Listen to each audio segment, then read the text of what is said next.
Annyeonghaseyo! Welcome back to my YouTube channel. Yung acne na in-order ko galing sa Shopee, diba? Ito na siya ngayon. Ito, medyo magaling na siya. Effective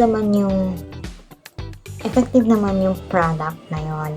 But, nasa paggamit siya ng tao. Nasa paggamit din ng tao eh. Kung effective ba sa mukha nila, yung iba hindi naman effective. Sa akin, effective naman siya. Except dito, meron pa ako nilalagay na yung isa, yung green. Nakalimutan ko kung anong tawag doon eh. Pero, ito rin, effective na naman siya. But, medyo maliit na siya yung dito ko dati. Dati kasi, nagnana siya kanina. Saka mga nakaraan, medyo malaki siya. Hindi naman yung sobrang laki, yung sakto lang. Ngayon, ito na siya. Miniit na siya. Kasi naglalagay ako ng every morning, afternoon, and then evening.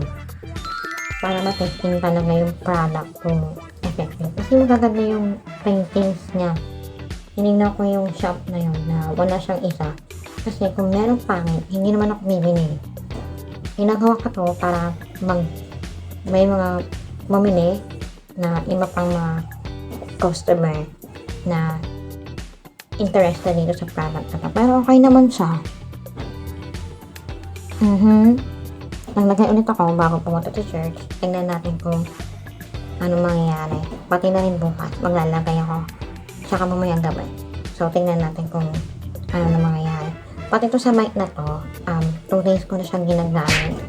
Nung isang araw, tsaka ngayon. Tingnan natin kung effective din siya, kung masisira ba siya, ganon. And sorry guys pala kung naka-headband lang ako. Tapos kasi magre-ready pa ako mamaya eh. Tapos naka-t-shirt lang ako. Kasi nga, meron kami practice mamaya.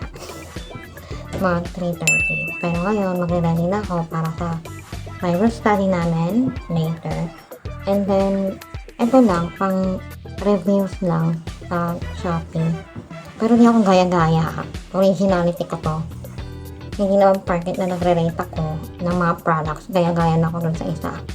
Dapat be creative pa rin. Pinapakita ko lang yung resulta para makita nila ng ibang mga tao. Okay?